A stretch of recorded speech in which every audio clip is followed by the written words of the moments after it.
Welcome to itnotes.in. My name is Vishnu, helping you with your ICND 1 syllabus. In this video, we'll be talking about 5 different topics. First one, we will understand what a network is, right? After that, we would go ahead and talk about who Cisco is and what they have given to the networking world. Then different networking devices. Hold on, let me just take my pen. Yeah, we'll be talking about the different networking devices. I mean, as a network engineer, what are the devices that you're going to use? We won't be covering all of them. We'll be just covering the devices which we will be using for ICND1. After that, we'll be talking about the different cable types, and finally, we'll be talking about the basic units. Right. So let's get into the next slide. So what's a network? Okay, according to Techopedia, a computer network is a group of computer systems and other computing hardwares that are linked together through a communication channel to facilitate communication and resource sharing among a wide range of users. Right? Okay, so what does that mean? That sounds a bit complicated, but actually it's not. Basically, a network is a group of computer network. A computer network is a group of computer systems, right? And other computing hardwares. By other computing hardwares they mean servers or the wireless phones, stuff like that. So any end user devices and other computing hardware. The other computing hardware also includes the networking devices like the switches, the hub, routers, ASAs, other devices. Any device which is grouped together is known as a computer network, and this network will facilitate communication. It will facilitate communication and resource sharing, right? Okay, so let's go get into the next slide. So in this slide we'll be talking about who Cisco is. Okay, so Cisco is a giant. They make routers, they make switches, they make lots of networking stuffs. Computer network doesn't limit itself to computers, but it also includes routers, switches, unified communications, unified threat management, stuff like that, right? So Cisco is a giant in this market, and the name Cisco was derived from the word San Francisco, right? They are the debated inventors of routers. The reason why it's known as the debated inventors of routers is because if you Google who invented the routers, you'll find topics on a 60-year-old guy who states that okay, no, it wasn't Cisco who made the routers, it was me. I invented the routers, right? So they are the debated inventors of routers, but without any doubt, Cisco are the ones who marketed it, who mass produced it, and basically they were the ones to make a multi-protocol routers a technical reality, right? Multi-protocol routers. Okay, I don't know why I'm keeping on underlining all this. I mean, I have already marked it in yellow, but still I'll go ahead and mark it. Okay, and another reputation that Cisco has is, on the downside, it's expensive. Cisco means expense, right? But with that expense comes stability, right? So important organization like the Department of Defense or even private sectors, huge private sectors, they always prefer Cisco, right? The expense that they incur is worth this stability that they get, right? And one of the reasons why Cisco is so stable is because of the operating system, which is known as the Internet Networking Operating System, right? Okay. In this slide, I just want to talk about the different devices that you might see. Okay, so what you see here, this is what a router is, right? Okay, this is the graphical representation of what you see in this. So when you make a diagram, right, similar to this, when you make a diagram, you represent a router with a circle, right, and X in the center.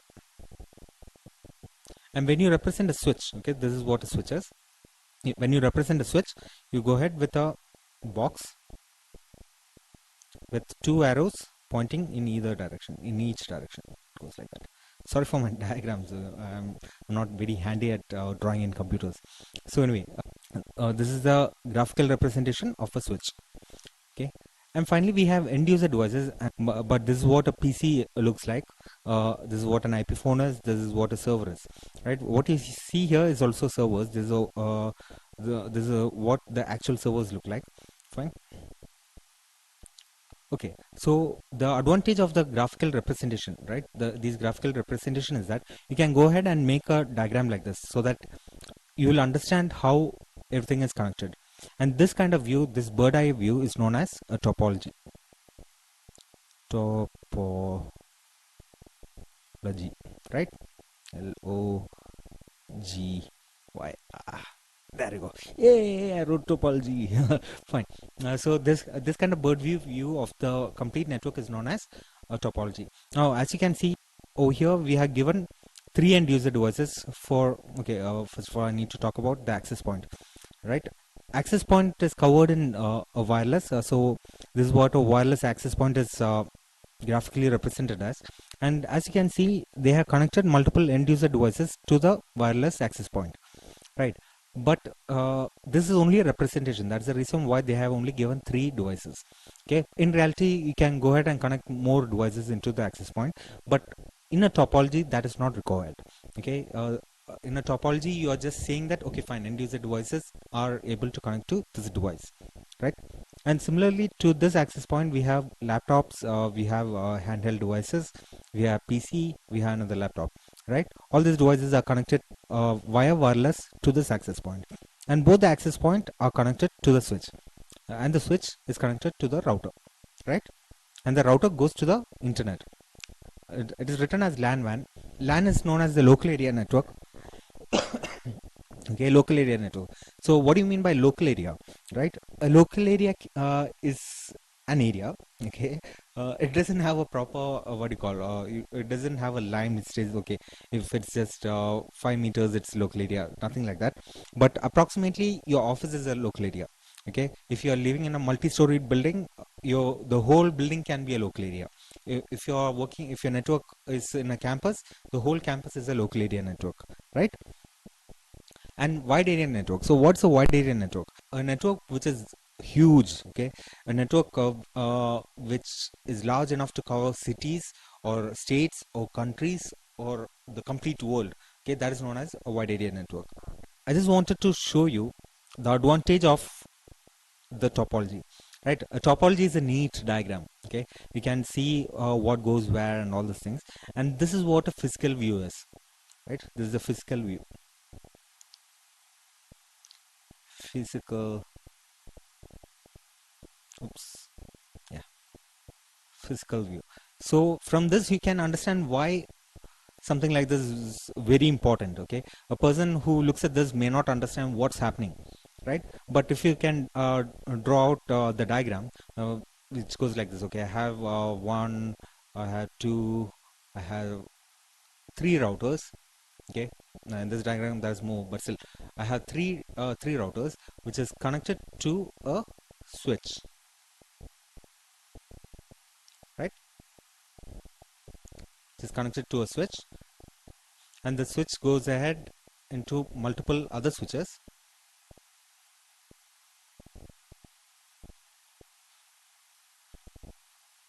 That's the end of my screen. Okay, I'll draw my second switch here. Fine. Okay, so if we draw something like this, then it is more understandable than looking at the actual physical diagram over here, right? So that's why topology is very important. You need to understand a topology to troubleshoot a scenario, understand what the situation is. Without understanding the situation, you cannot do anything, right? So a topological view is very important.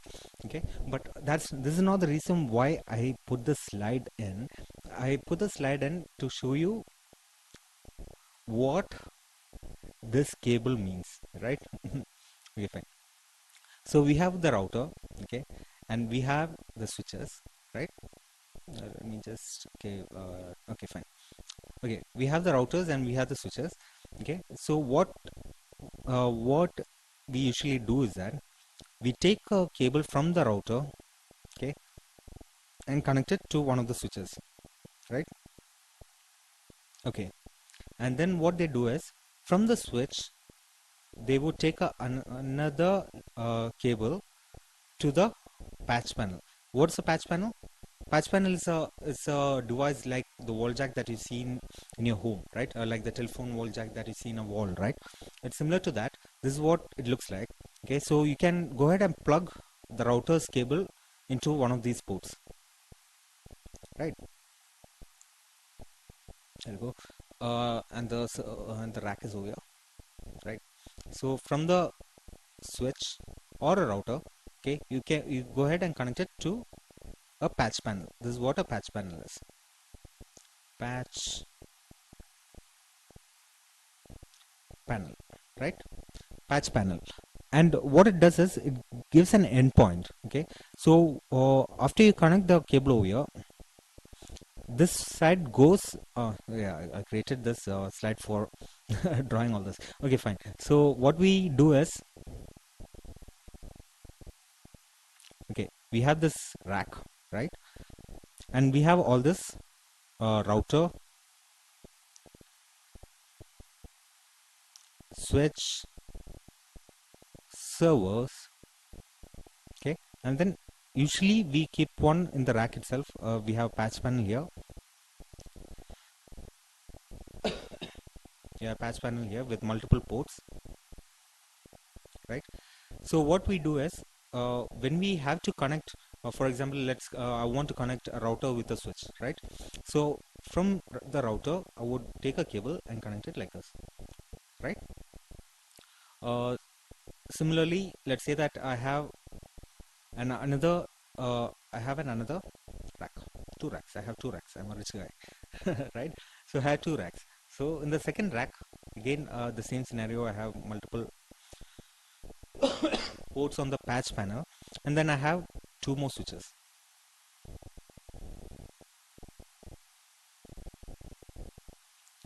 right? Okay, I have two more switches. So what I want to do is, this is a router. Let me just mark this. Router, switch, switch, switch, right? Okay, so what I want to do is, it's pretty simple what I want to do. What I want to do is I want to create a topology like this. I have a router, I have a switch, um, um, and each switch is connected to two different switches, fine. And all the switches, all the end user devices will get connected to this switch, to both the switches. One, two, three. I feel a burp coming up. That's why I was like going like, don't go out. I'm recording. Don't burp right now. Okay. So all the end user devices would get connected to these two switches. Okay. This is what my topology is. Fine. Okay. So how do I go about doing this? Right. So I have made this connection over here, right? And then from the switch, I need to go ahead and connect to one of these switches, right? So it is, and say what, and tell you what, I want to create two cables like this. Okay, it doesn't matter, but still, okay. So that when one link fails, when one link doesn't work, automatically it can use the other. That's the idea behind it. Okay. Anyway, so I want to go ahead and connect it like this, right? So from the switch, I take one of the cables and connect it to the patch panel, right? Okay. And then I'll take the second line, that's for this one, right? And go ahead and connect it to the patch panel, right? Okay. Now from each of these ports, so what we did is we took where am I going? Okay, there you go. Okay, so we had took two cables and connected to each port, right? Now on the second server, right, we have patch panel, right? So what we do is we take the other end of this cable and then get it connected to this patch panel. Similarly, there you go. You understand the concept, right? So what would happen is that uh, from the patch panel, it would go into the walls, okay, and then into the next server. Okay, this is what you do if you want to become, neat and tidy. Okay, if you don't want to get neat and tidy, you can go ahead and take this directly and connect it over there, and it will still work. And you can go ahead and connect it between the racks, and it will still work fine. But it won't be neat. You can just Google cabling and Cisco rack. You can Google cable and Cisco rack, and you'll see why it's not a good idea to do that. Neatness is a very important attribute when you come to doing all this. Okay, otherwise in the end you'll be all confused. You won't know what you did, right? So from the second port, I take and through the wall it goes, and then into the second patch panel, right? And then the first line would go into the it would go into the first switch, and the second line would go into the second switch, right? Interesting. Now this is the server room, that's why the racks are there. Okay, usually these two racks are together, and then we have the office. In the office we have all the computers, right? Okay, so what they do is, okay, this is a wall. Okay, there you go. Okay, so what they do is, let me see whether I can change the color. Yep, I can change the color. Okay, I'll change it to blue. Okay, what they do is they take the cable again from the switch into the patch panel. Okay, then it would go into the roof, into the wall. Okay, and then it will come out. There will be a wall jack in this wall, right? It will come and terminate over there. Similarly, they would take the second cable and put it into the patch panel, and the cable would then again restart it, and then it would go in, and there you go. We have the second cable. Like that, it will keep on going, right? So why do you need a patch panel? Okay, why can't you just take the cable over here, instead of putting it into the patch panel, directly take it into the roof, and then connect it directly into the switch? I mean, that wouldn't that work? Yeah, definitely it would work.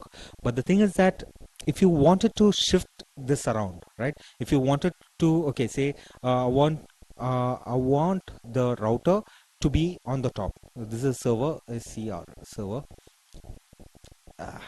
There we go, SCR. Okay, I want the server to be below the router, so I go ahead and change the physical location. Then obviously the cable would become short, and in such situations, if you haven't terminated it in a patch panel, you would have to remove all the cables which goes through the roof or inside the wire, right? Let's say that I want to move this switch down, right? So that would mean that I don't have enough space I don't have enough length for the cable.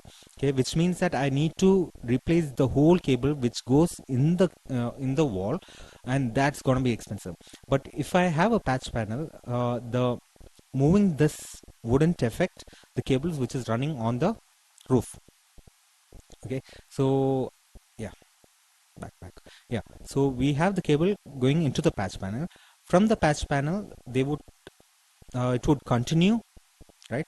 It's going and it goes into the wall, into the roof, right? This is a picture that I found on the web. Okay, it's going into the roof, right? And then into the wall, and it's ending in a wall jack, right? And again we connect another Ethernet cable into the wall jack, and finally into the PC. There you go, it's connected. So your computer has networking. Right? uh, Change pen color. I like red itself. Okay, fine, there you go. So if we do that, we have a happy computer. Actually, we have a happy user, but still we'll keep the computer happy. There you go. Okay, there you go. Fine. So in this slide, I want to talk about the different cable types. Okay, the most importantly, you need to know about the Ethernet cable, right? Okay, Ethernet cable is what you will be most probably handling. Okay, if you're connecting a switch to end user device, you need an Ethernet cable. If you're connecting a PC to a router, we need an Ethernet cable, right? So Ethernet cable is what usually LANs are made of. LAN. What is LAN? LAN is the local area network, right? So in this case, usually Okay, everything below the router, okay, is a LAN. Okay, and usually all of these cables would be an Ethernet cable, right? So what's a fiber optic cable? In an Ethernet cable, we are sending electrical signals, right? But in electrical signals, we have a limit. Okay, after a limit, what would happen is that the electricity would change its frequency. Okay, and therefore the data that we are sending, it wouldn't reach the destination in the way that we want. That's known as a corrupted packet. Okay, the destination can't understand what we are trying to tell them, right? So Ethernet cables cannot travel beyond 100 meters. That's where our fiber and serial cable comes in, right? Fiber has a fiber has an advantage of speed and length. Okay, there are cables which can fiber cables which can go as long as 10 kilometers, right? So usually, where would you see the fiber cables? Fiber cables will be seen between switches in a very large campus, right? If the campus is like 2 kilometers long or 3 kilometers long, okay, then we have to use these fiber cables to connect between the switches. Fine. And then finally we have serial cable. It's not finally, we have more types of cables, but in this slide we'll be talking only about these three. The serial cables are usually found from the router to the internet. When you're talking about T1 lines or T2 lines or T3 lines, we should be expecting a serial cable.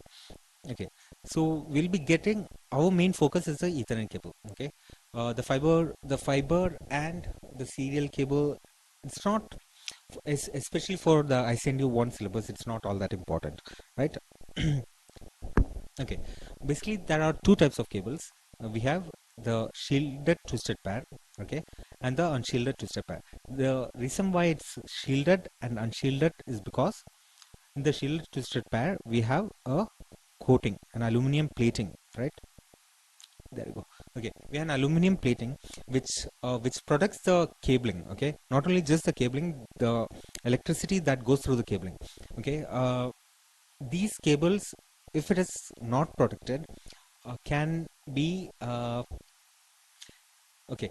uh, for example, okay, I think that'll be better if I give an example. It would make much sense.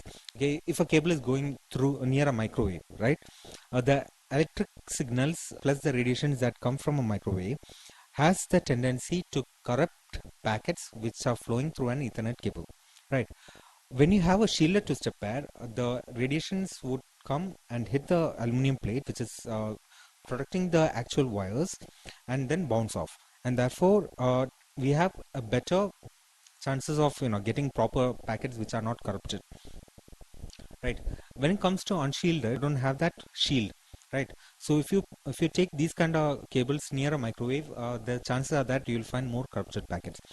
But usually people prefer using unshielded twisted pair, okay, rather than shielded twisted pair, because of one reason.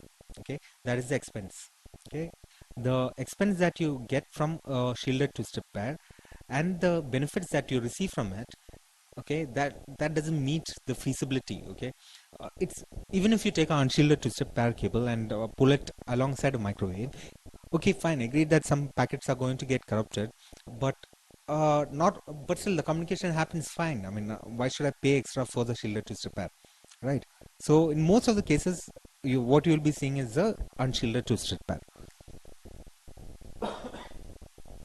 Okay, in this slide, I just want to talk about the different standards, right? Okay, and basically how to you don't need to memorize all of them. Okay, maybe you might have to memorize a few of them. Okay, I don't know. Okay, so anyway, but you need to know how to derive information from the name. Okay, so the first number that indicates the speed, right? The second, what's written as base, is known as baseband. Okay, baseband technology, that's what our Ethernet cable is working on. And finally, the last number is known as the maximum distance, maximum length. Okay, so you must be looking at this. Okay, that's 2, and that's 185. Where is the 2?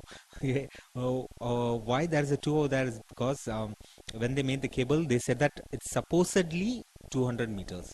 Okay, but in reality, it's more like 185 meters. Okay, so when you see 10 base 2, okay, imagine 200 meters. Okay, that goes with 5.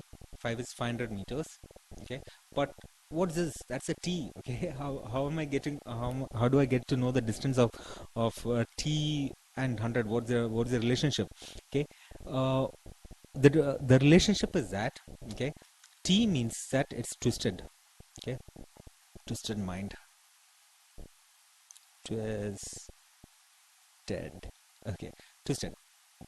Finish it off. Oh my god, there we go. Okay, so what is twisted? Twisted means our cable, right? These Ethernet cables are the ones which are twisted, right? And all Ethernet cables would go 100 meters, 100 meters, 100 meters, 100 meters, and we have finally a 100-meter here as well, right? That's 100 meters. So all the twisted pairs would go 100 meters, right?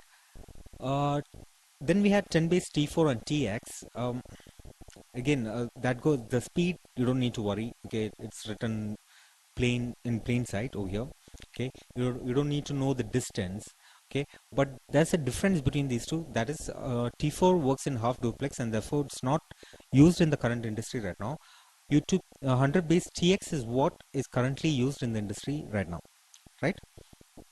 And it works in full duplex. We'll be talking about what a half duplex is and what a full duplex is in one of the later videos. Okay, so all you need to know right now is that 100 base TX is the standard which is being used today. Okay, and finally we have 100 base FX. Obviously FX means fiber optics.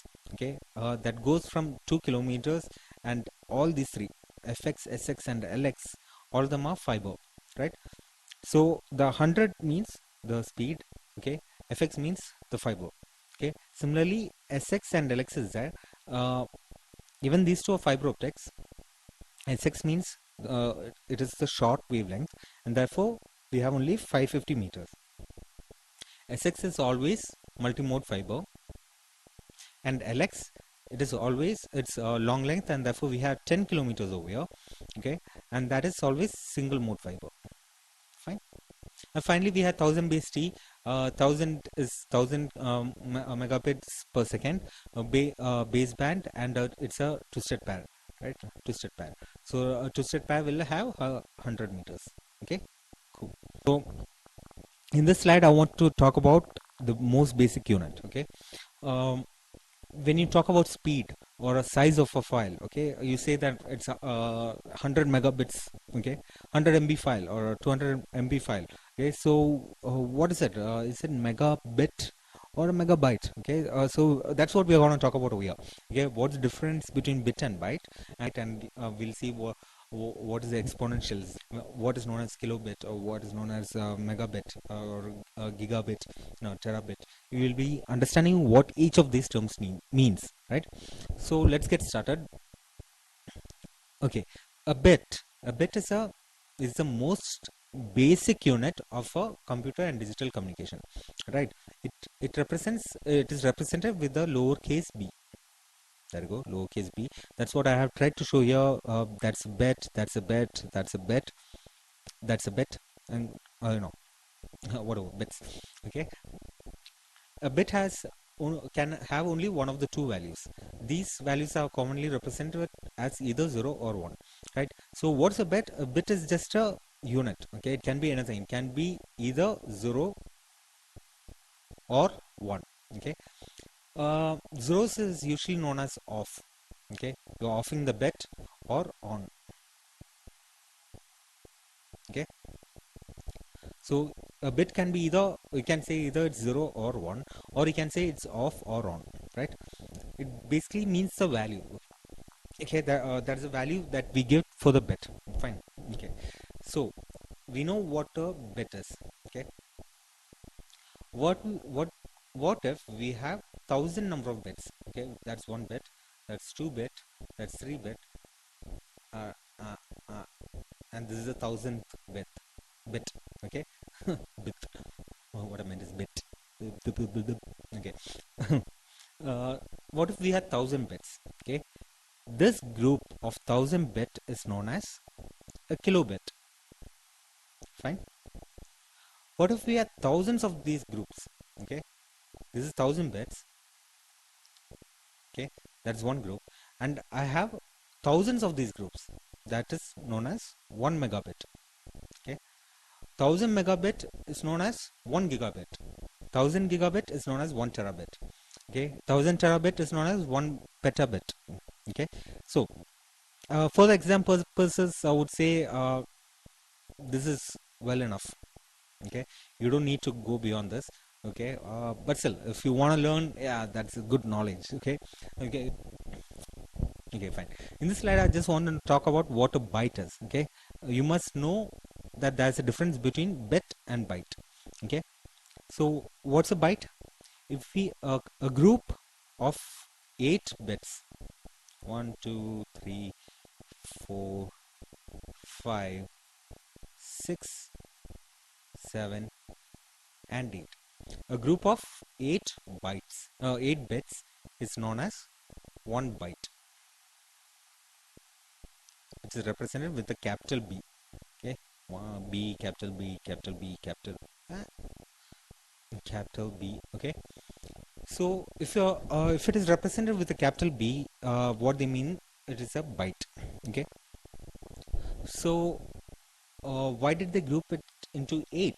Okay, why is it 8? Okay, that's a weird number.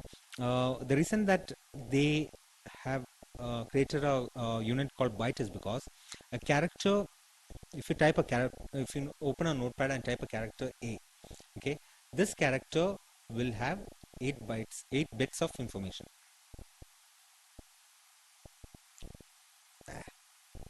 8 bits of information.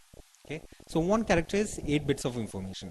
Okay, so it is easier for a person to analyze it as such. Okay, for if we count the number of characters in a pad, we'll know how much, what's the size of the file, right?